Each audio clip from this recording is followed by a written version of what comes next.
Hoje no Trilegal Podcast em Relações Internacionais, parece que nosso podcast foi triprofético desta vez.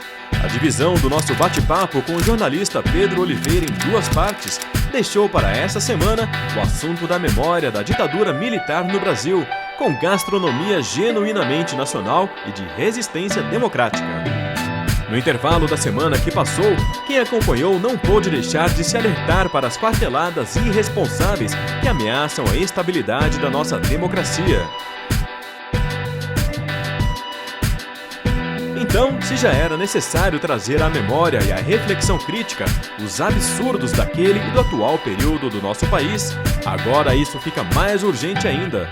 Então vamos aproveitar nossa liberdade e ouvir lições de quem experimentou no corpo e na alma os horrores ditatoriais contra os quais nosso podcast estará sempre posicionado. Viva a democracia!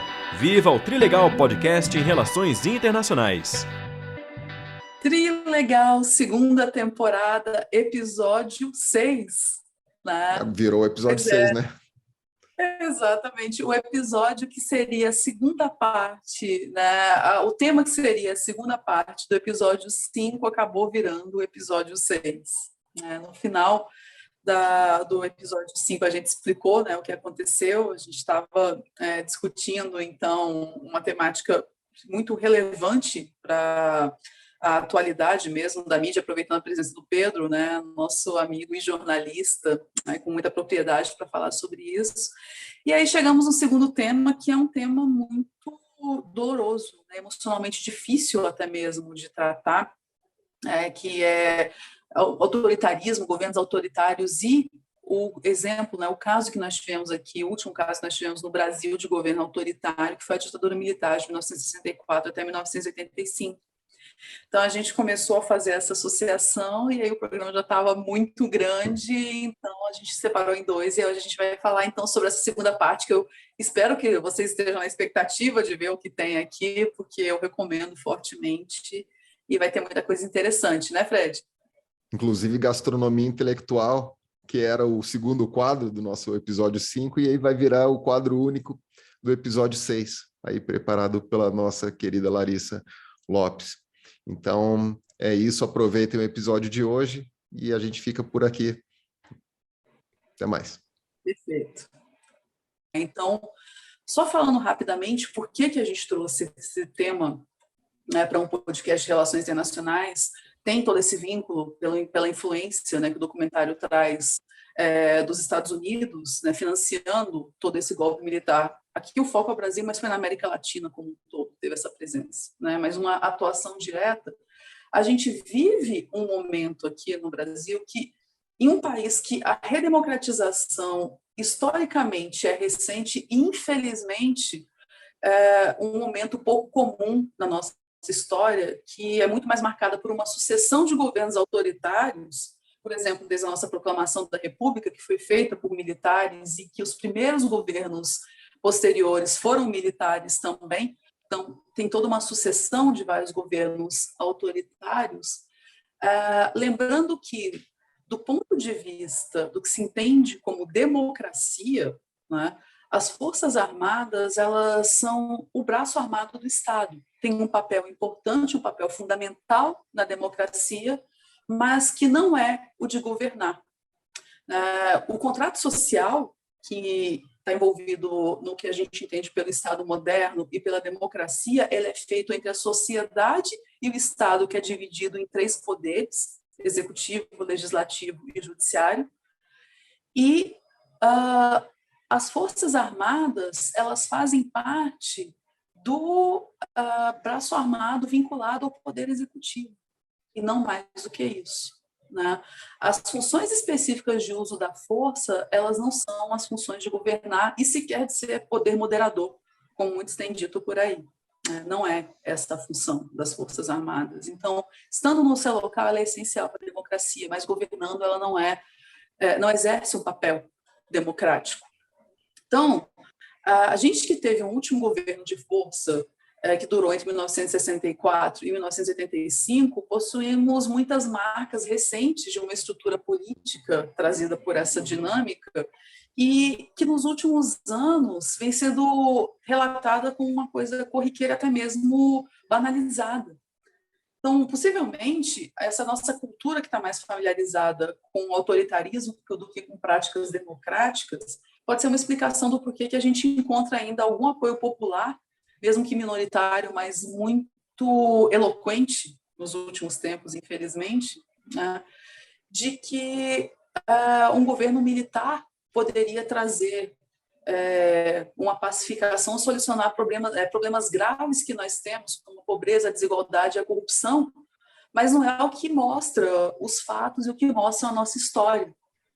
O que a gente tem, na verdade, são relatos que talvez se percam, né, no meio desse meio de mundo de redes sociais, né, que tem ajudado, inclusive, com pós-verdades, a deturpar situações que não foram ou não devem ser enaltecidas de maneira alguma como um governo de força, chegando ao ponto, inclusive, de, recentemente, a gente tem um deputado federal, né, como o Eduardo Bolsonaro, que não só ele debocha de uma situação de tortura sofrida por uma jornalista, né, a Miriam Leitão, mas também duvida da verdade que ela diz, como se não necessariamente o que ela está dizendo aconteceu mesmo de fato. Olha a importância que tem o Museu do DOPS, por exemplo, para lembrar que isso aconteceu e não foi com uma ou com duas pessoas, né, e a dor que isso pode causar. Aliás, a vergonhosa data do 31 de março, que recentemente tem sido comemorado.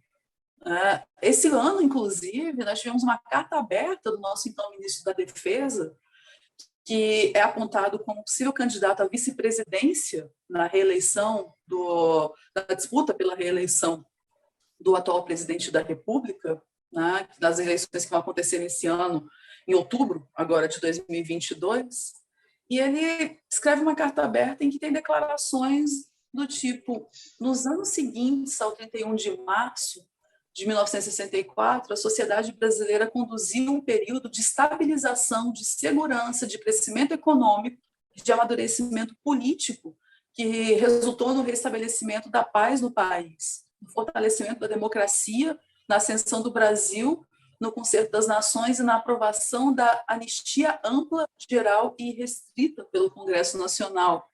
Gente, o nosso Congresso Nacional foi fechado por uns atos institucionais do governo militar. Como é que é possível fazer democracia com censura da mídia? Como que é possível ter democracia, ou se referir à democracia e a aprovação de um Congresso que não existiu, que foi extinto, que foi impedido de exercer a sua função de poder legislativo, essencial para a democracia? E mais ainda, com aquilo que é injustificável, com a prática da tortura.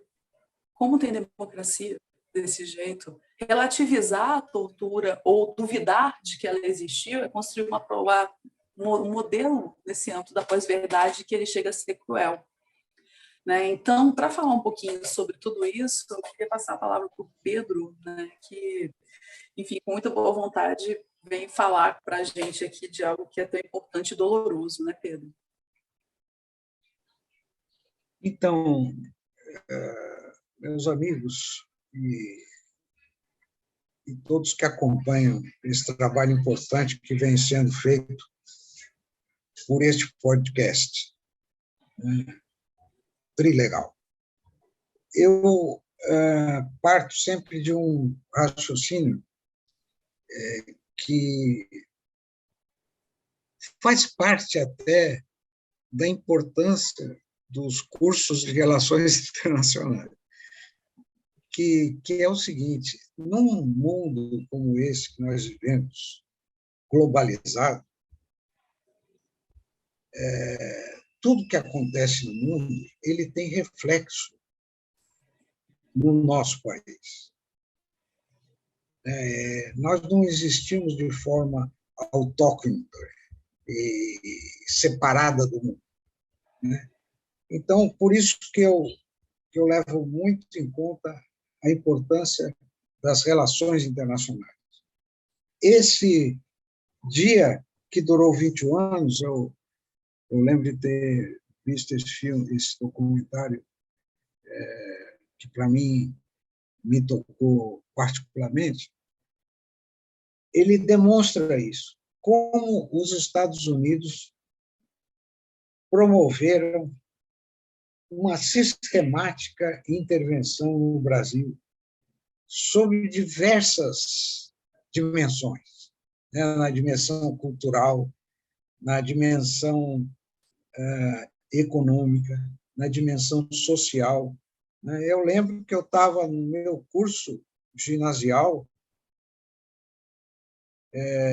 e uma professora entrou na sala numa tarde dizendo o seguinte: gente, o presidente dos Estados Unidos foi assassinado hoje na cidade de Dallas, nos Estados Unidos. Vocês estão liberados pelo dia de hoje. A criançada foi todo mundo para a rua, porque todo mundo feliz e contente por a aula ter sido interrompida e ninguém estava querendo saber a importância do presidente dos Estados Unidos, né? Mas o fato concreto é que ocorreu isso. Como que pode crianças que estão aprendendo serem liberadas num dia como esse em função da morte de um presidente em outro país? Mas o que eu queria lembrar também, disso que a Aline relatou, é que eu tive a oportunidade de levar o meu filho para visitar o Museu do Dops e mostrar o lugar onde eu fui preso. E qual não foi meu espanto quando eu cheguei na cela exata em que eu fiquei, com mais 11 outros prisioneiros, e estava tudo pintado. As paredes estavam pintadas de cinza. Eu falei, gente, a gente deixou isso daqui tudo desenhado quando a gente esteve preso. E aquilo tem um valor histórico muito grande, que você fazia comentários políticos, evidentemente, relatava uma ou outra questão que a gente tinha vivenciado, né? Então, é um documento vivo da história daquele período. Mas você veja que o problema é cultural. Lá na Alemanha, nesse museu que o Fred visitou, que é famoso, eles preservam. Na França, tem um museu, tem num local de prisioneiros chamado Père Lachaise, está tudo lá, preservado. Então, essa é uma tarefa importante que a gente tem de preservação da nossa história. Agora, nesse momento, nesse ano, a partir do ano passado, agosto do ano passado, nós constituímos aqui, por iniciativa da vice-governadora do estado aqui de Pernambuco, um grupo de trabalho que está construindo o que a gente chama de Memorial da Democracia em Pernambuco, que vai procurar justamente resgatar a história das lutas libertárias lá do início do século XIX, aqui em Pernambuco, 1817, 1824, 1848, até os dias de hoje. Todos aqueles que faleceram, que morreram, que foram assassinados, que foram presos, né? Isso tudo está documentado, né? Num material importante que vai ser preservado e vai, no mesmo estilo em que foi construído aquele Museu do Dops, mas com as preocupações culturais de preservação daquilo tudo que existe, nós vamos construir esse Museu da Democracia, justamente para se opor a uma tendência que existe na sociedade brasileira. É preciso também a gente verificar. E isso também é fruto das relações internacionais, né? Com a eleição de Trump nos Estados Unidos, com a eleição do próprio Boris Johnson, que foi indicado depois de uma série de lutas pelo Brexit, chamado Orbán, e agora Marine Le Pen, na França, que disputa com Macron, né? E como representante da extrema-direita na França, que foi o berço da Revolução Francesa. Então, é algo para a gente ficar preocupado. Isso tudo teve influência no Brasil, além de outros mecanismos, que é isso que o Fred procura destacar, de como se trabalhar com os algoritmos. São mecanismos da física e da propaganda que você trabalha para mexer com as consciências das pessoas, forjar novas visões, né, sobre a realidade, com fake news, com mentiras deslavadas. Então, é esse o ambiente que nós estamos vivendo. E não nos iludamos, porque Bolsonaro procura organizar o seu exército. Não é à toa que os milicianos, os militares, as polícias militares, né, são as que estão recebendo aumento e que estão sendo muito bem tratadas. Até Viagra eles estão recebendo agora, e próteses. Veja só o nível de degradação, digamos assim, do que significa o Exército Brasileiro, que tem uma história de questões muito positivas para a construção da nação. A gente não pode fazer uma análise desequilibrada, não. Então, é um processo muito complexo. E eles estão se preparando para algo parecido com o que Trump fez nos Estados Unidos, só que levando em conta as lições que eles extraíram lá, né? Porque eles fizeram um movimento que acabou dando com os burros na água. Mas aquilo foi organizado, está tudo documentado, né? Então, esse é uma questão para a gente levar em conta nesse processo que nós vamos viver esse 2022 de luta contra essa concepção autoritária, ditatorial, que se procura implantar no Brasil. Eu acho que contra essa ameaça de um autoritarismo, um totalitarismo, que eu acho que é fascista, é fascistoide, o que, né, se assombra, né, nesse momento, né, é necessária a união de todo o resto, de todo o total restante. E eu acho que é muito bem-vinda, né, essas notícias de aliança de antigos rivais da política que polarizaram a política no primeiro momento e agora entendem que, apesar de estarem, né, de lados diferentes dos projetos políticos para o país, concordam estarem do mesmo lado da proteção da democracia. É isso que a gente está chegando agora, né, como eu já falei, não é momento qualquer de relativização mesmo nesse sentido, porque a gente passa por um momento muito sério. O Pedro está aqui, então, vocês já notaram, né? O Pedro tem uma história pessoal, né, que é de ser preso. Ele comentou com a gente 7 vezes durante a ditadura. Numa delas foi severamente torturado. Ainda assim, ele reconhece com muita humildade, muito menos do que gente mais importante que estava na liderança do movimento, né, de resistência, né, que ele participou.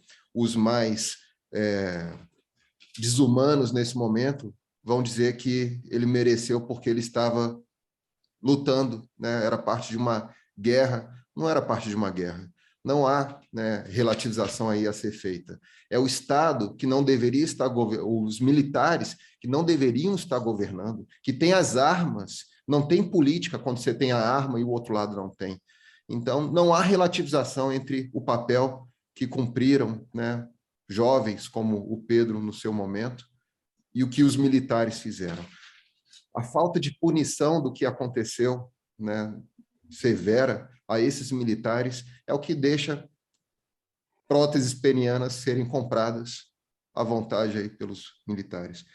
Eu estou longe de querer chamar a atenção de qualquer desqualificação da importância primeira da instituição militar. Eu sou um realista, né, construtivista, mas ainda sou um realista, né, das relações internacionais. Como é que eu posso, né, desqualificar uma instituição como o Exército num Estado, né, como as Forças Armadas num Estado, sua função internacional, né, de segurança nacional, enfim, como eu posso fazer isso? Não posso, né? Justamente eu vou revelar aqui uma conversa que eu tive, um café da manhã, bem pessoal, que eu tive com o filho do Jango, o presidente deposto João Goulart, que, né, pretendia aí uma carreira política. Eu, né, consultava ele em alguma medida sobre isso, e eu perguntei para ele: onde estão os militares sérios? É isso que se resume o nosso exército, essa exposição? Ele falou: eles estão aí, e no momento certo eles vão aparecer. E é isso, a gente quer os militares profissionais aparecendo, reconhecendo a necessidade dessas punições para que a gente possa ir para frente. Não é simétrica a relação entre o que eles fizeram e o que a resistência fez, né? Então, isso é muito importante. A Dilma, entre outras coisas, caiu porque ousou querer mexer nessa verdade, né? Estabelecer uma comissão da verdade. Isso doeu muito, né, para esses militares que participaram, foram coniventes, né, foram sedentos por poder nessa nossa sociedade tão ainda carente de desenvolvimento. Então, eu acho que a ideia de comemoração tem um termo não ufanista que se perde, né, o Pedro, que é a ideia de comemorar, memorar, trazer a memória, né? Então, trazer a memória em momentos coletivos, justamente não é a ideia de celebrar, né, mas de comemorar.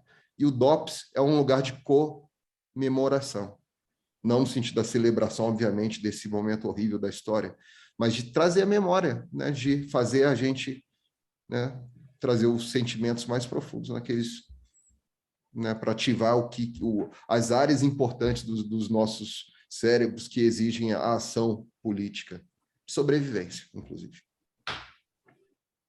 Sim.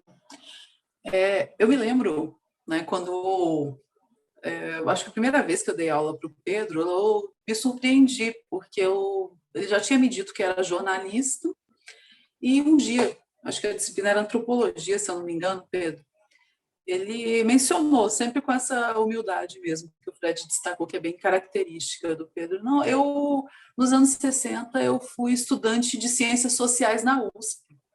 E aí eu levei um susto, estudante de ciências sociais na USP, agora você está fazendo na Faculdade de Relações Internacionais. Depois ele me explicou, né? Então, gente, qual o motivo para uma pessoa ser perseguida e presa, como ele relatou aqui hoje para a gente mais cedo, 7 vezes, que era jornalista, porque era estudante de ciências sociais.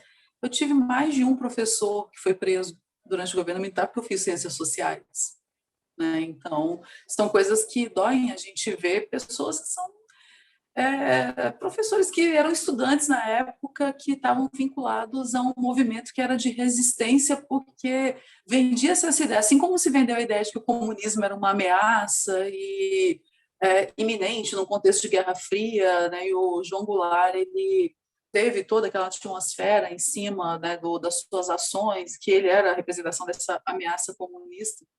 Gente, estudantes, há alas da igreja também, a Marcha pela Família e por Deus, a gente tem muitas alas da igreja que resistiu e resistiu muito a esses tipos de absurdo. Então, poder contar as várias versões da história é muito importante, eu acho que é essencial até, eu diria, para isso, né, Pedro?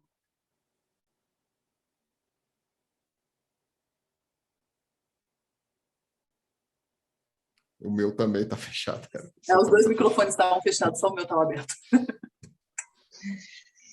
Então, eu acho que a gente tem que encarar a memória como uma preciosidade, com todo carinho, para extrair dela lições que possam nos orientar, nos balizar para essa batalha que a gente está vivendo hoje, né?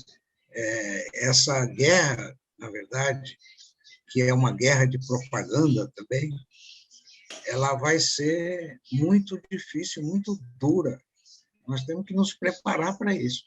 Esse ano vai ser um ano difícil, em que vão circular notícias as mais esdrúxulas, e todas as medidas que estão sendo pensadas pelo Tribunal Superior Eleitoral, né, elas dificilmente vão impedir que essa atividade percorra as mentes e os corações dos brasileiros durante esse processo eleitoral.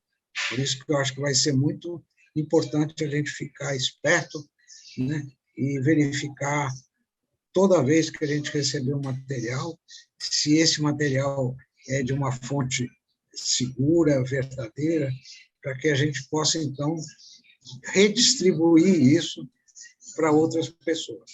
Eu já me comprometo aqui de redistribuir todas as postagens do Trilegal, mas eu acho que a gente vai ter que transformar isso num movimento mais amplo, né, que as pessoas se acostumem com essa atitude de combate, na verdade. É isso. Perfeito.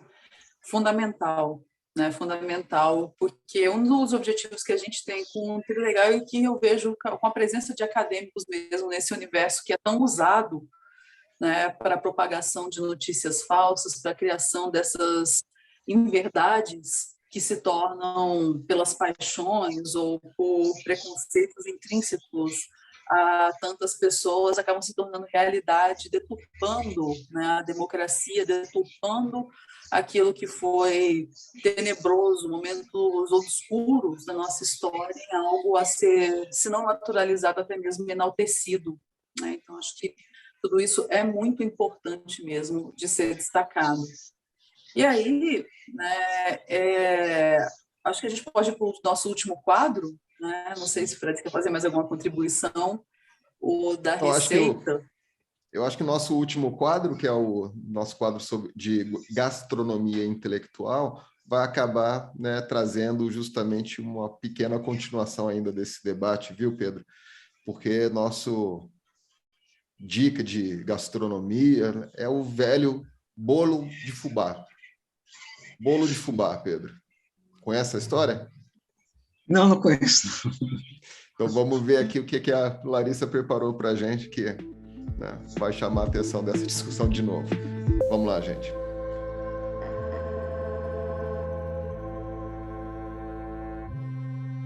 Durante o período da ditadura militar, a redação dos jornais brasileiros passava por censura. E o jeito que pensaram para passar a mensagem de que havia uma informação ali e ela foi ocultada foi substituindo notícias consideradas pelo governo como inapropriadas para publicação por trechos de Os Lusíadas, um poema português de 1500, e receitas de bolo e outros doces. Na maioria das vezes, essas receitas eram interrompidas ou eram acrescentados ingredientes que não faziam parte da receita original. Por exemplo, era possível encontrar receitas de bolo de fubá que levavam 1 kg de sal, o que a tornava imprópria para o consumo, obviamente, mas foi a maneira que encontraram de passar a mensagem de que havia alguma coisa errada ali. E por falar em bolo de fubá, essa é uma das receitas mais deliciosas da nossa culinária tradicional, um dos maiores símbolos do interior do Brasil. É uma receita simples, cheia de variações, e une as mais diversas possibilidades, seja cremoso, com goiabada ou clássico. O fubá veio como alternativa à farinha de trigo, pois não havia plantações de trigo por aqui na época do Brasil colônia, e importar de Portugal tinha um custo muito alto. Também não existe um estado brasileiro capaz de afirmar-se como criador do bolo de fubá. A receita se popularizou por todo o país, sendo muito comum em áreas interioranas e por isso muito associada às quermesses e festas de São João.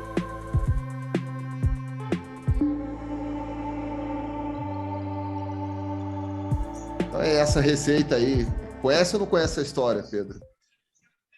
Conheço muito bem. É porque o período que eu trabalhei na revista Veja também, a partir de 68, foi até 84, a gente usava também um recurso parecido, né? E várias matérias ficavam...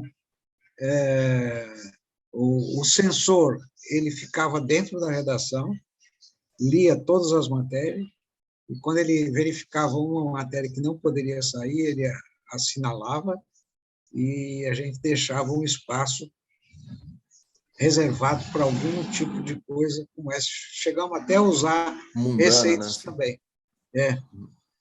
E isso foi durante um bom tempo. Até teve uma estudante não sei se era de ciências sociais, qual era a matéria dela, mas ela escreveu um livro sobre todas as matérias que foram cortadas pela censura na revista Veja.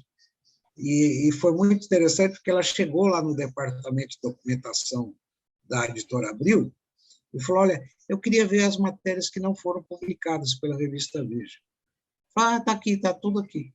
E passou para a menina as matérias com carimbo, assim, e ela xerocou tudo aquilo. Quando os diretores da editora Abril, o Roberto Tivita e o Richard Tivita, na época, eram os filhos do Victor Tivita, souberam, mandaram retirar imediatamente tudo que tinha censurado do Departamento de Documentação, mas graças à capacidade de pesquisa dessa jovem, todas elas estão impressas e o livro, inclusive, foi reimpresso várias vezes.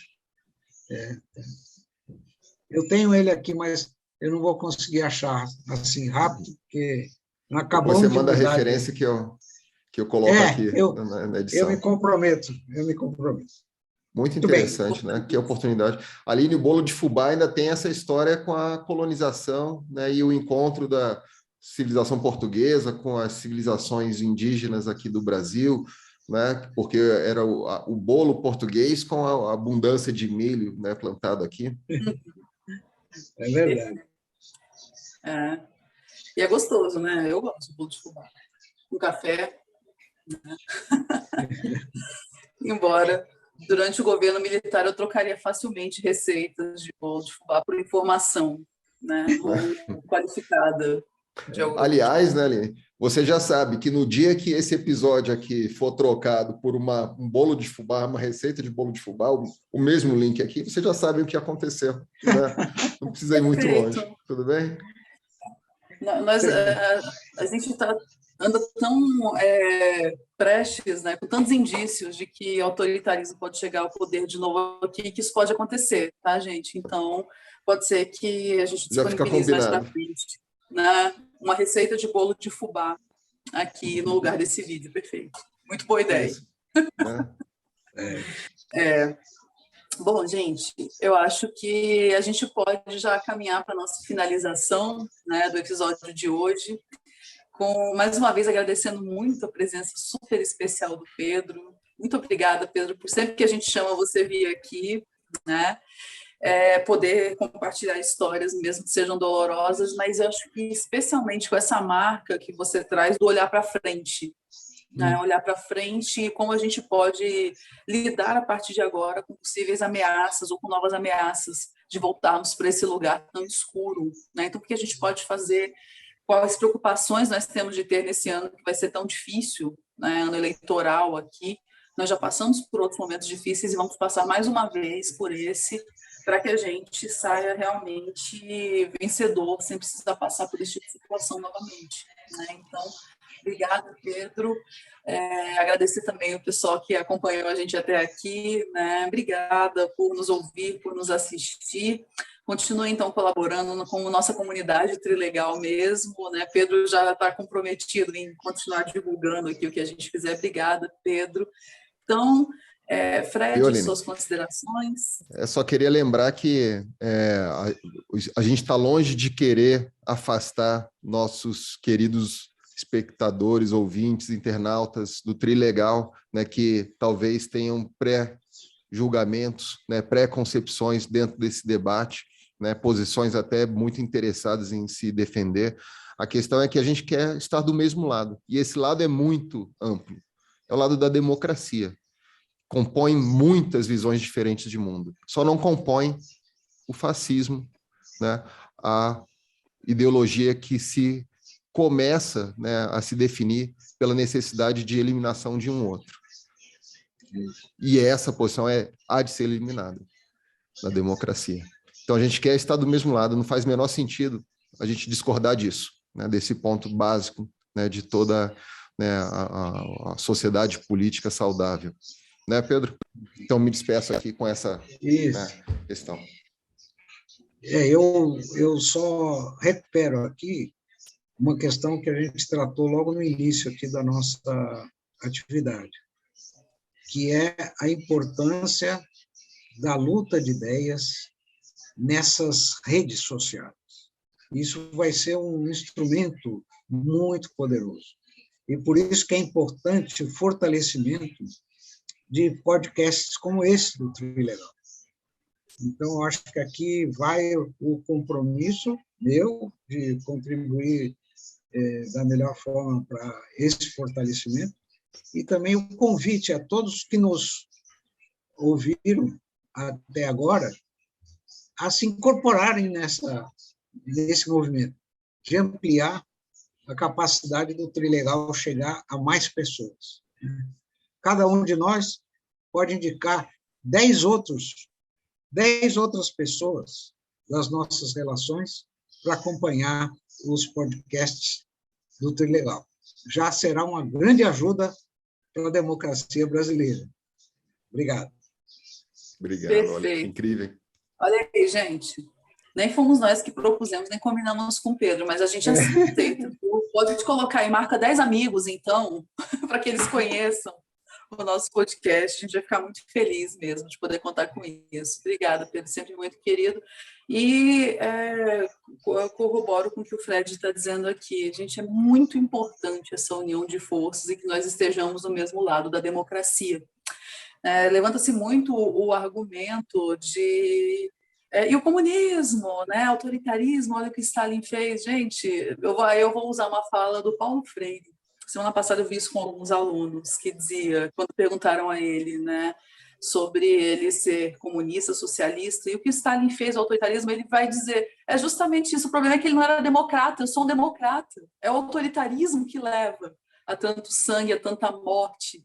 Então, não estejam desse lado, que a opinião seja diferente, mas que o que é inaceitável, a tortura, as mortes, o uso da violência, as coisas não estarem no lugar que devem estar numa democracia, que é o grande problema. Então é isso, gente. Até mais, até a próxima semana a gente se encontra para continuar com as nossas reflexões. Obrigada, tchau. Tchau. Vamos manter contato. Vamos sim, Meu Pedro. Abraço. Obrigada. Tchau.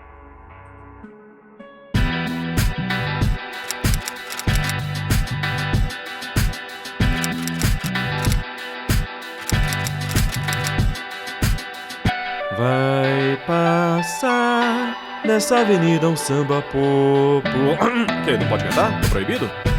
Não, pera aí. É isso, vamos à nossa receita de bolo de fubá cremosinho. Anota aí: 2 ovos, 1 xícara de chá de leite, 1 xícara de chá de óleo, 1 quilo de sal, fermenta à vontade e coloque no liquidificador os ovos, o leite, o uísque e o sal.